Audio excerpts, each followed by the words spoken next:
चलिए आज हम लोग बात करने वाले हैं सोशल डिसऑर्गेनाइजेशन के बारे में। क्या सोशल डिसऑर्गेनाइजेशन, ये आपका सोशियोलॉजी का सेकंड यूनिट का सोशल स्ट्रक्चर का एक टॉपिक है। इसमें यूनिट सेकंड है, आपको ध्यान में होना चाहिए। ये यूनिट सेकंड है सोशियोलॉजी का,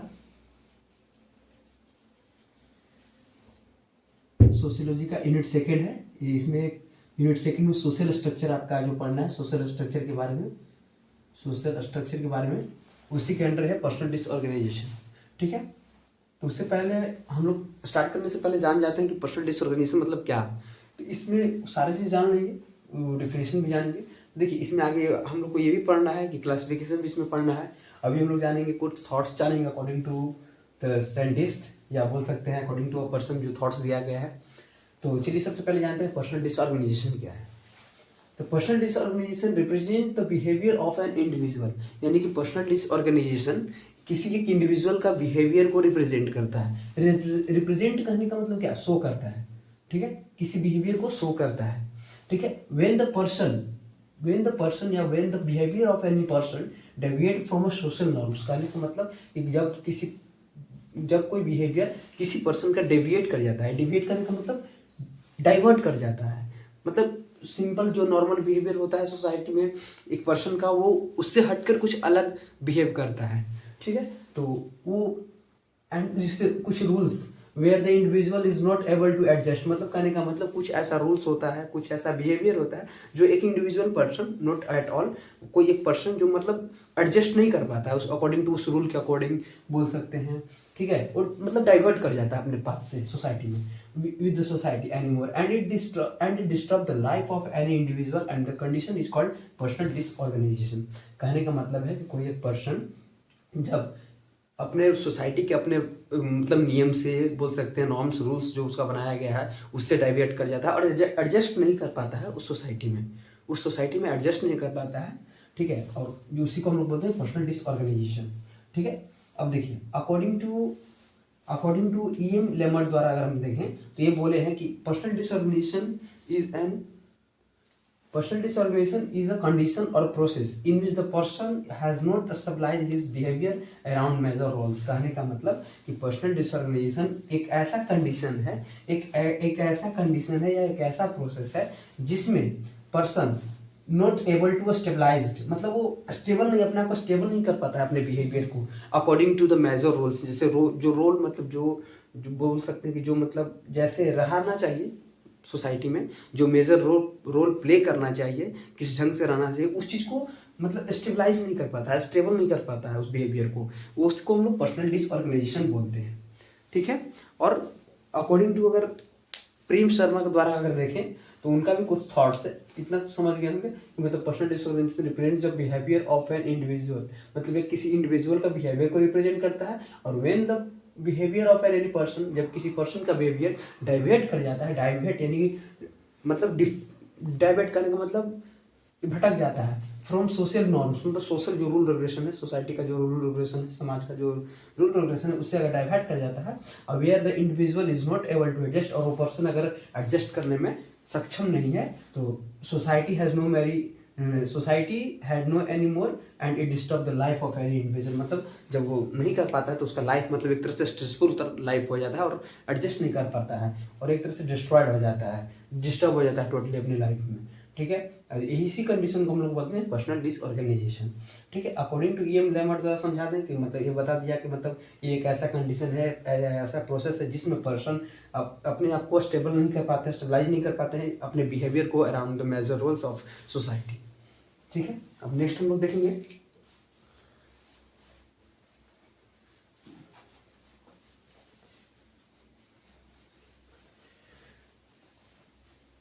कि अकॉर्डिंग टू प्रेम शर्मा मॉडगिल द्वारा इनका क्या थॉट्स था। इनका थॉट्स ये था कि personal disorganisation represent the deviate मतलब डिफरेंट बिहेवियर, डिविएट मतलब डिफरेंट। ठीक है, ये represent the different behaviour of an individual, मतलब कोई पर्सन, मतलब जब पर्सनल डिसऑर्गेनाइजेशन मतलब में क्या है कि कोई पर्सन जो है ना डिफरेंट बिहेवियर सोसाइटी में शो करने लगता है अकॉर्डिंग टू प्रेम शर्मा। ठीक है, अकॉर्डिंग टू पी प्रकाश द्वारा क्या कहना है कि personal disorganisation is defined as the individual behaviour, मतलब कहने का मतलब बोल रहा है कि पर्सनल पी प्रकाश द्वारा कि पर्सनल डिसऑर्गेनाइजेशन डिफाइन किया गया है कौन एज अ इंडिविजुअल बिहेवियर, किसी एक का बिहेवियर को which different from the social norms. कहने का मतलब कि सोशल का जो समाज का जो रूल है, रेगुलेशन है, उसके अकॉर्डिंग किसी एक इंडिविजुअल का डिफरेंट बिहेवियर हो जाए, उसे हम लोग पर्सनल डिसऑर्गेनाइजेशन, पर्सनल मतलब क्या, व्यक्तिगत, ठीक है, तो उसको हम लोग बोलते हैं पर्सनल डिसऑर्गेनाइजेशन, ठीक है। देखो वही बोल रहा है कि define as the individual behaviour which deviate from the social norms which result in the social disapprove. मतलब ये भी बोल रहा है कि वो ऐसा क्या रिजल्ट शो करता है, उससे डिसअप्रूव, मतलब डिसअप्रूव करने का मतलब सोसाइटी नॉट एक्सेप्ट इट, मतलब सोसाइटी जो है not able to accept it, ठीक है। मतलब ये जो ऐसा बिहेवियर जो है, मतलब किसी हर एक पर्सन का मतलब सेम बिहेवियर है, ठीक। एक आपका एक अलग बिहेवियर है, तो आप एक अलग है, यानी एक आपका एक पर्सनल चीज है ये, ठीक है, पर्सनल प्रॉब्लम है, ठीक है। आप एक सोसाइटी है ये आपका, इससे आप अलग बिहेव कर रहे हैं, ठीक है। तो आपको मतलब ये जो सोसाइटी है आपको, ये आपको एक्सेप्ट करने के लिए रेडी नहीं होता है अकॉर्डिंग टू इनके पी प्रकाश द्वारा। और फिर इसके आगे हम लोग पढ़ेंगे, इतना तो समझ गए होंगे। इसके आगे हम पढ़ेंगे क्लासिफिकेशन ऑफ पर्सनल डिसऑर्गेनाइजेशन, यानी कि पर्सनल डिसऑर्गेनाइजेशन का क्लासिफिकेशन। तो देखिए वो भी देख लीजिए आप, इसको 3 बेसिस में बांटा गया है, 3 पार्ट्स में बांटा गया है। कौन कौन, देखिए first one is that, personal disorganisation को क्लासिफाई करते हैं। देखिए क्लासिफिकेशन ऑफ पर्सनल डिसऑर्गेनाइजेशन, देखिए इनको 3 पार्ट्स में डिवाइड किया गया है। एक है फिजिकल डिसऑर्गेनाइजेशन। क्या है एक फिजिकल डिसऑर्गेनाइजेशन, फिजिकल डिसऑर्गेनाइजेशन नहीं समझ में आ रहा है। फिजिकल डिसऑर्गेनाइजेशन, फिर है मेंटल डिसऑर्गेनाइजेशन, मेंटल डिसऑर्गेनाइजेशन, ठीक है। एक अब देखिए 3 पार्ट्स में आपको बोल रहे हैं ना कि इसको 3 पार्ट्स में डिवाइड किया गया, एक फिजिकल, मेंटल, एक सोशल, ठीक है। एक है सोशल डिसऑर्गेनाइजेशन,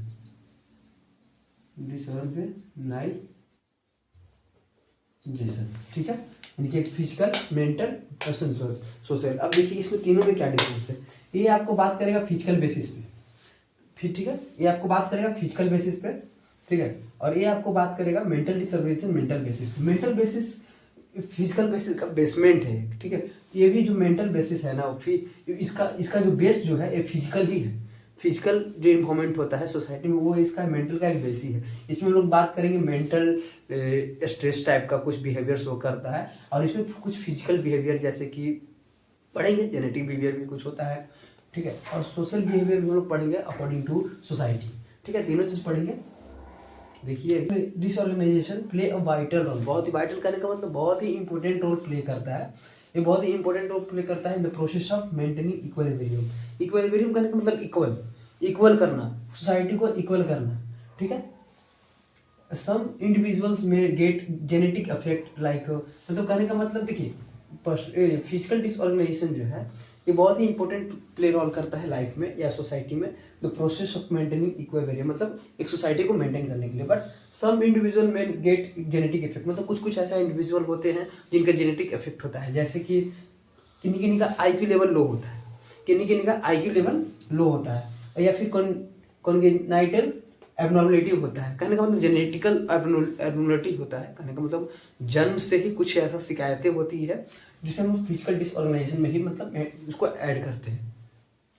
जैसे कि content disease like a cancer, it's affect the person protective life. कहने का मतलब जिसके पास ऐसा मतलब इस तरह का कोई कॉन्जेनिटल डिजीज या जेनेटिक डिजीज होता है जो कि पर्सन को प्रोटेक्टिव लाइफ को अफेक्ट करता है।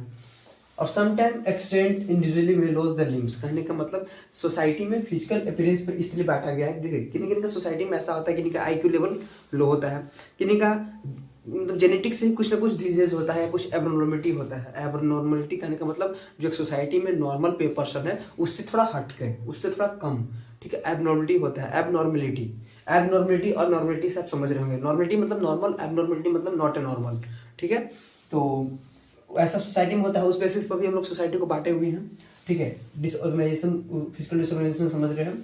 फिर एक मतलब बोल रहा है कि किसी पर्सन को कुछ ऐसा डिजीज हो जाता है जैसे कैंसर, एड्स, इस सब टाइप का कुछ डिजीज होता है जो कि पर्सन के जो प्रोटेक्टिव लाइफ जो है उसको भी अफेक्ट करता है, ठीक है। उससे भी पर्सन और अलग पर्सन जो है सोसाइटी का और अदर पर्सन जो है उससे थोड़ा गैपिंग बना लेते हैं, ठीक है। And sometimes accident in individual में लॉस हिज लिम्स और अदर ऑर्गन्स। कहने का मतलब कभी कभी आता है कि सोसाइटी में किसी पर्सन का, एक इंडिविजुअल पर्सन का एक्सीडेंट हो जाता है, तो उस कंडीशन में भी मतलब हो सकता है ड्यूरिंग द एक्सीडेंट कोई लिम्स मतलब उसका मतलब ये अफेक्ट कर गया हो या फिर कोई अदर ऑर्गन, तो फिर वो एक फिजिकल डिसऑर्गेनाइजेशन में ही काउंट होते हैं। कहने का मतलब वो थोड़ा अकॉर्डिंग टू अदर पर्सन वो थोड़ा एबनॉर्मल हो जाते हैं, ठीक है। जैसे कि हम बात करते हैं अल्कोहलिज्म पर्सन का, जो अल्कोहल ज़्यादा लेते हैं, या फिर ड्रग एडिक्टेड, मतलब जो ड्रग का जिनको लत लगा हो ड्रग का, तो वैसे पर्सन को मतलब सोसाइटी एक्सेप्ट नहीं करती है, मतलब सोसाइटी से अलग उन लोगों को काउंट किया जाता है कि मतलब जैसे IQ लेवल इसका कम रहेगा तो उसको सोसाइटी में हम लोग एक नॉर्मल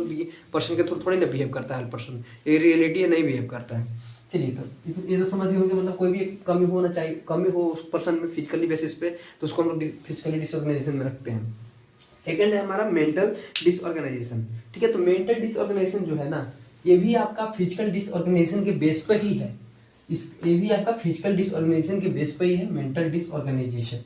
थर्ड वाला, सेकंड है मेंटल डिसऑर्गेनाइजेशन। फर्स्ट में बात कर लिए फिजिकल डिसऑर्गेनाइजेशन, अब सेकंड है मेंटल। हम पहले बताया कि मेंटल, पहले भी बता चुके हैं आपको कि मेंटल जो है फिजिकल के बेसिस पर ही, ये भी एक बेसमेंट है, फिजिकल का बेसमेंट है मेंटल। देखिए पढ़िए, mental disorganisation is the basement of physical health, यानी फिजिकल हेल्थ का ही एक बेसमेंट है। फिजिकल हेल्थ करने का मतलब क्या है, मेंटली मतलब फिजिकली हेल्थ मतलब देखिए हमें दोनों हेल्थ बहुत ही इंपॉर्टेंट होता है, फिजिकल हो या फिर मेंटल हो, ठीक है। अगर इसमें से कोई भी हेल्थ अगर आपका सही नहीं है तो लोग आपको सोसाइटी से एक अलग मतलब थॉट से देखेंगे, आपको सोसाइटी में एक अलग नज़रिया से देखेंगे आपको। देखिए, mental disorganisation is the basement of the physical health. Mental disorganisation क्या है, एक बेसमेंट है, समझ रहे, बेसमेंट है, एक फर्स्ट लेयर है फिजिकल हेल्थ का, ठीक है। यानी कि आप स्वस्थ तभी माने जाएगा जब आपको पास दोनों चीज़ सही रहेगा, यानी फिजिकल भी और मेंटली भी आप सही रहेगा तब, ठीक है। और मतलब ठीक है, अब देखिए फ्रस्ट्रेटिंग मूवमेंट, जैसे कि बोला कि बेसमेंट है मेंटल हेल्थ का, frustrating movement, stressful situation and facing multiple losses मतलब इन लाइफ करने का मतलब किसी का डेथ हो जाना, bring this equilibrium in our emotional status. कहने का मतलब इमोशनल स्टेटस मतलब जो मतलब ज़्यादा ही कोई पर्सन इमोशनली हो जाता है तो उस स्टेटस में कुछ ना कुछ मतलब डिसइक्विलिब्रियम ला देता है। डिसइक्विलिब्रियम करने का मतलब नॉट इक्वल सिचुएशन, मतलब लाइफ में ऐसा कंडीशन कभी आ जाता है कि जिसमें हम लोग पर्सन इक्वल नहीं रह पाते हैं, ठीक है। तो थोड़ा मतलब डिसइक्विलिब्रियम हो जाते हैं, मतलब ऊपर उतार चढ़ाव जैसे हम लोग बोलते हैं सोसाइटी में, वो चीज़ हो जाता है। बोल रहा है कि mental disorganisation is the basement of physical health. ये क्या है, बेसमेंट है, फिजिकल हेल्थ का एक बेसमेंट है, जिसमें फ्रस्ट्रेशन मूवमेंट आना, मतलब कभी कभी पर्सन जब बहुत ज़्यादा फ्रस्ट्रेट रहता है या फिर स्ट्रेसफुल रहता है किसी चीज़ को लेके, ज़्यादा ही स्ट्रेस में रहता है, या फिर हम लोग बोलते थे सिचुएशन मतलब उसको ऐसा कभी कभी सिचुएशन आता है फेस करना पड़ता है कि मतलब किसी का डेथ हो जाता है, तो एक तो पूरी तरह से मतलब उसका जो लाइफ है ना डिसइक्विलिब्रियम हो जाता है, कहने का मतलब अनबैलेंस हो जाता है। हम लोग सिंपली बोल सकते हैं यहाँ पे डिसइक्विलिब्रियम मतलब अनबैलेंस, मतलब उस पर्सन का लाइफ टोटली तरह से देखा जाता है अनबैलेंसिंग हो जाता है, ठीक है, अनबैलेंस हो जाता है, ठीक है। और ये इमोशनल स्टेटस को क्रिएट कर देता है। अब देखिए, the people who have less stress या लेस टॉलरेंस कैपेसिटी में involve themselves in certain serious decision like suicide. और देखिए कहने का मतलब क्या बोल रहा है कि पर्सन जिसके पास लॉस स्ट्रेस टॉलरेंस मतलब कैपेसिटी है, मतलब उतना स्ट्रेस सहने का क्षमता नहीं है। स्ट्रेस कहने का मतलब तनाव, उतना चीज तनाव सहने का या फिर फ्रस्ट्रेशन ज़्यादा हो जाता है तो उससे भी स्ट्रेस हो जाता है, तो वो चीज़ कैपेसिटी नहीं है कंट्रोल करने का। तो उस कंडीशन में क्या होता है, पर्सन कोई का मतलब कुछ अपना सर्टेन मतलब कुछ ऐसा डिसीजन ले लेते हैं, सीरियस डिसीजन, जैसे कि सुसाइड करने के लिए सोच लेते हैं, या फिर बोल सकते हैं कि सेल्फ हार्मिंग, अपने आप को नुकसान पहुंचाने के लिए कोशिश करते हैं। मतलब जैसे कोई पर्सन स्ट्रेस में है तो वो कभी कभी सोचेगा, मतलब वो सिचुएशन को नहीं हैंडल कर पाता है तो सोचता है कि मतलब कुछ ना हम कर लें, तो कुछ ऐसा decision at a certain period या सर्टेन टाइम में कुछ ऐसा डिसीजन लेता है जिससे उसको लगता है, उस पर्सन को लगता है कि वो पर्सन मतलब ऐसा बिहेव करता है, या तो खुद को सुसाइड कर लेगा या तो फिर कुछ ना कुछ सेल्फ हार्मिंग कुछ करेगा पक्का। मतलब कहने का मतलब अपने आप को नुकसान पहुंचाएगा। ठीक है, जैसे कि मेंटल इलनेस पर्सन, आप देखते होंगे मेंटल इलनेस पर्सन को कि कब क्या रिएक्ट कर देगा, कब क्या एक्टिविटी किस टाइप का किस चीज़ से बिहेव कर देगा, वो कोई गारंटी नहीं है। जो मेंटल इलनेस है, mental disorder both are same, मतलब दोनों का तो प्रॉब्लम भी है, मेंटली प्रॉब्लम भी है। दोनों पर्सन एक मेंटल प्रॉब्लम से ही जूझ रहा है, तो कब क्या डिसीजन ले लेगा और स्ट्रेस का सहने का क्षमता वैसा नहीं होता है। कभी कभी इतना ज़्यादा इमोशनल हो जाते हैं लोग, इमोशनल बोल सकते हैं, या फिर ऐसा सिचुएशन आ जाता है फैमिली में कि वो मतलब कंट्रोल नहीं कर पाते हैं, फैमिली या सोसाइटी में, ऐसा बोल सकते हैं। ठीक है, अब थर्ड वन जो है आपका वो है सोशल डिसऑर्गेनाइजेशन। ठीक है, तो उससे पहले एक बात बोलना चाहूँगा कि किसी को ना उतना ही, देखिए सम्मान सब हर किसी को कीजिए, इज्जत हर किसी को कीजिए, लेकिन उतना ही कीजिए, सम्मान उतना ही कीजिए जितना आपको मिल रहा हो। इसलिए ज़्यादा करना भी बेवकूफ़ी होता है, क्योंकि एक कहावत है कि give respect and take respect. तो उतना ही लिमिट में रहिए, किसी को भी बोलिए कि अगर रिस्पेक्ट पाना है तो रिस्पेक्ट देना पड़ेगा boss, not easy to control अगर ज़्यादा आप करिएगा तो। ठीक है, तो हम थर्ड वन देखते हैं। थर्ड वन है हमारा सोशल डिसऑर्गेनाइजेशन। क्या है? Social disorganisation. सोशल, देखिए हम लोग पढ़ लिए, दो चीज़ पढ़ लिए, फिजिकल पढ़ लिए, मेंटल पढ़ लिए, अब बात है सोशल। सोशल डिसऑर्गेनाइजेशन क्या है? The people who are economically poor and cannot lead their successful life in the society। कहने का मतलब बोले कि सोशल डिसऑर्गेनाइजेशन पर बात करूँ, जैसे हम लोग सोसाइटी में क्या पर्सन को फिजिकल बेसिस पर डिवाइड कर लिए, मेंटल बेसिस पर कर लिए, अब बात है इकोनॉमिकली, कहने का मतलब सोशल बेसिस पर, सामाजिक तौर पर। तो देखिए सामाजिक दृष्टिकोण से क्या देखा जाता है पर्सन को, कि जब कोई पर्सन मतलब उसके पास मतलब इकोनॉमिकली जब वो पुअर रहता है, इकोनॉमिकली कहने का मतलब पैसे से, ठीक है, वो पुअर रहता है, तो वो अपने लाइफ को ना बहुत ही मतलब अच्छी तरह से इंजॉय नहीं कर पाता है, बहुत ही सक्सेसफुली सफलतापूर्वक इंजॉय नहीं कर पाता है अपनी सोसाइटी में। ठीक है, क्योंकि सोसाइटी में किसी पर्सन के पास ज़्यादा पैसा होते हैं, किसी पर्सन के पास कम होते हैं। तो जिसके पास कम होते हैं, जो इकोनॉमिकली पुअर होता है, जो पर्सन मतलब पैसे से पुअर होता है, ऐसे तो बोला जाता है कि पैसा नहीं है तो क्या हुआ, दिल अमीर होना चाहिए, ऐसा कुछ नहीं है भाई। अभी क्रिएटिव जो है ना, पैसा नहीं है ना तो कोई वैल्यू नहीं देने वाला है। So try to make money, anybody, किसी को भी बोल रहा हूँ, और कैसे भी हो, ठीक है, बस गलत काम नहीं करना है। तो ठीक है, तो देखिए the people who care economically poor, who are economically poor and cannot lead their successful life in the society. बोल रहा है कि जो मतलब वही जिसके पास पैसा नहीं है, जो इकोनॉमिकली पुअर है, पैसे से गरीब है, मतलब बोल सकते हैं जिसके पास कम पैसा है, तो वो अपने सोसाइटी में लाइफ को पूरी तरह से फुल इंजॉय नहीं कर पाता। एंड सेकेंड वन इज कि an illiterate cannot enjoy all the advantage और all the advantages available in the society. मतलब इलिटरेट करने का मतलब क्या है? इलिटरेट करने का मतलब अनएजुकेटेड पर्सन, मतलब एजुकेशन हो बट नॉट इनफ, जो सोसाइटी के लिए चाहिए उतना नहीं जितना चाहिए सोसाइटी को। ठीक है, तो ये सोसाइटी को या फिर सोसाइटी में रहने के लिए जितना एजुकेशन चाहिए उतना नहीं है, तो सारे एडवांटेज सोसाइटी का वो नहीं ले पाते हैं, इंजॉय नहीं कर पाते हैं सारे एडवांटेजेस को।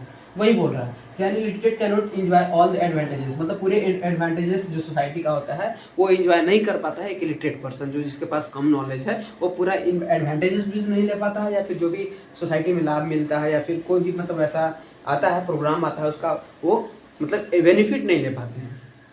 फिर थर्ड वन क्या है कि when an individual is inadequate to face the challenge, मतलब इनएडिक्वेट यानी कि उस चैलेंज को फेस करने में सक्षम नहीं हो पाते हैं, एडिक्वेट नहीं कर पाते हैं, एडजस्ट नहीं कर पाते हैं। ठीक है, और fail to solve the problem, वही बात बोल रहा है कि या तो अपने मतलब उस चैलेंज को फेस करने में सक्षम नहीं होते हैं, एडजस्ट करने में सक्षम नहीं होते उस चैलेंज को, या फिर फेल हो जाते हैं, या फिर उस प्रॉब्लम को सॉल्व करने से फेल कर जाते हैं, मतलब पूरी तरह से सॉल्व नहीं कर पाते हैं।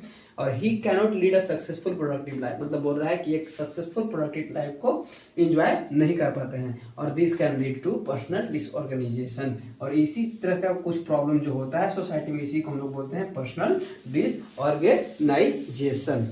ठीक है, तो अब देखिए हमारा जो सोसाइटी है, एक पर्सनल डिसऑर्गेनाइजेशन का दो मेन कॉज है, जिसको दो फैक्टर में डिवाइड किया गया है। ठीक है, पर्सनल डिसऑर्गेनाइजेशन का दो मेन फैक्ट है, जिसको दो मतलब ऐसा कंडीशन है जिसमें मतलब सोसाइटी को दो कैटेगरी में बांटा गया है। ठीक है, 2 फैक्टर में बांटा गया है। एक आपका है, एक इंडिविजुअल फैक्टर है, एक इंडिविजुअल है, एक है सोशल फैक्टर। ठीक है, ये 2 कैटेगरी में सोसाइटी को बांटा गया है। ठीक है, एक इंडिविजुअल फैक्टर, एक सोसाइटी फैक्टर। इसमें क्या है ना कि मतलब बहुत ही पर्सनल डिसऑर्गेनाइजेशन को रिलेट करके, मतलब जो जो अभी तक हमने पढ़ा उस सब की चीज़ को रिलेट करके या फिर उससे ज़्यादा और कुछ एक्स्ट्रा रिलेट करके, क्योंकि एवरी पर्सन का एक अलग अलग थॉट्स था। अभी देखे हर साइंटिस्ट का बोल सकते हैं या फिर हर एक सोसाइटी पर्सन का, सोशलिज्म सोसाइटी का पर्सन का, कुछ मतलब इंपॉर्टेंट पर्सन सोसाइटी का जो होते हैं बुद्धिजीवी जिसको बोलते हैं, मोर एजुकेटेड, उन लोग का कुछ अलग अलग थॉट्स था। सब चीज़ को मिलाकर फिर सोसाइटी का जो कॉज है ना, ये बोल रहा है कि पर्सनल डिसऑर्गेनाइजेशन को ना, इसका मेन 2 कारण है कैटेगराइज करने का, 2 फैक्टर है।